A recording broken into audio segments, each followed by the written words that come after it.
Hey guys, so we've got another health update, and I'm laughing not because it's funny but because I seem to be constantly giving them. But I thought I'd talk about this because I've never heard of this either. You can let me know if you have or you've got it. Any tips other than the ones that the doctor gave me, which I didn't think she was being really helpful, I've got to admit. It wasn't even a doctor, she was a physician's associate, and I've seen her before and I just don't get along with her. She took some blood, she couldn't get blood out of me. She tried 2 different needles. I don't think I'll be able to show it to you. Yeah, it is bruising a little bit. I don't think I'd be able to show it to you. I mean, it's not bad, but you know, the needle basically grazed my arm and split some skin, and it was pissing out with blood everywhere. Anyway, we're not talking about the blood test today. I've got to go back on Wednesday. I think she's booking me in with someone else because she had no clue. Well, I don't think it's that she didn't have any clue how to do it. It's basically I've not got great veins and she needs somebody else to come and help her. So that's that. So I've been suffering for a while now. I would say probably going on for 2 months. I got a rash down my neck here. I don't know if you're going to be able to see it. Can see a little bit of it there, and that's not even at its worst. There's some like really kind of big kind of spots, and what they do is they leak pus, and it's just completely gross. Now it's having enough of it, you know. Sometimes it's really itchy. It's coming around this side as well. I took my necklace off 3 or 4 weeks ago because I thought that could have something to do with it, and it's still there, so it's not that. And I wear that necklace all the time anyway, so it couldn't have been that. Perfumes I've started wearing on clothing. I've not even put it on the neck area. I'd heard of dermatitis and obviously eczema, and I thought, well, what if it's something to do with that? But I've never had any skin problems in the past, so I just thought I'd go to the doctors. I was going to the doctors anyway. The receptionist actually rung me up to ask me to go to an earlier appointment. I wasn't meant to go for my blood test till Wednesday of next week, so on Valentine's Day. And I said, yeah, I can come in early, that's not a problem. I said, but the thing is, I need somebody to take a look at my neck, so can you book me an appointment with a doctor? She said, oh, the physician's associate can do that as well. So I got booked in with her to do that, and she looked at it and she said, it looks like it's been weeping. I said, yeah, that's right.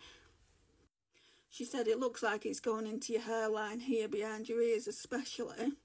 I can see some spots around there. I said, I think you've got a condition called seborrheic dermatitis. And I said, well, I've never had any skin problems in the past. However, I got it. And she said, it's not contagious or anything like that, but I've been looking it up on this clinic called the Mayo Clinic, and it says that you can get it if you're anxious, if you're depressed, if you're fatigued, if you've changed your detergent. I've not changed my detergent. If you've used different bubble bath, I'm still using the same one I was using way before I got all this. If you stress, you know, it can cause like a stress reaction.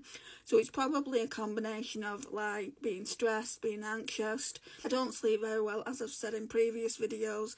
I do have sleep apnea and insomnia, so that won't be helping. That's causing the fatigue, and also my epilepsy drugs are causing the fatigue and things like that. I'm going to be talking about my epilepsy in a different video. So basically the next day my mum went to the chemist and picked up my prescription for me, and all that was in there was shampoo, Nizoral shampoo. And there was no cream, there was no fungal cream, which is what I was supposed to get for my neck. I mean, I'm not being funny, but I'll use this shampoo. It's like 2 bottles of 60ml, tiny, about that big. 2 bottles of this Nizoral shampoo. You use a little bit 3-4 times a week on your hair. Apparently it's supposed to go within 2 to 3 weeks. Now if it doesn't, you have to go back to the doctors because it might not even be that. So they're treating me for something that it might not even be. So I might not even have seborrheic dermatitis or dandruff. I mean, I think that's what the shampoo is for. I think it's for dandruff.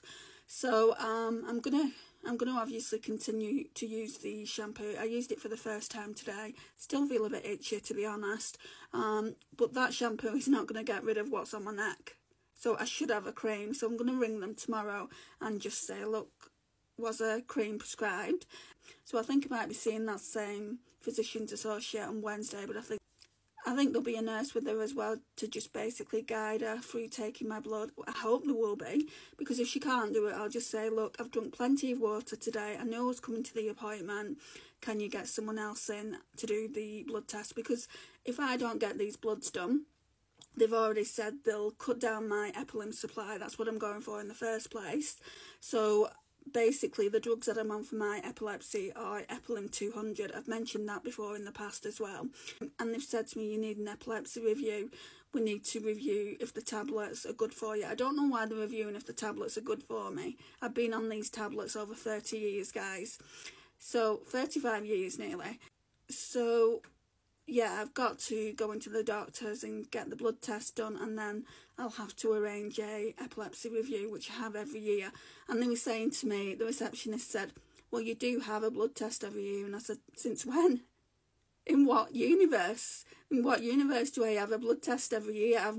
I've never had a blood test whenever I've come for my epilepsy review. And she said, haven't you? And I said, no. And she was really confused. And she said, well, you did have a blood test 2 years ago. And I said, it wouldn't have been for my epilepsy review. She went, you had it 6 months prior to come in for the epilepsy review. And I said, well, it must have been for something else then, because I've never, ever had one before. And she looked back previously and she went, yeah, you're right. And I'm like, yeah, I know.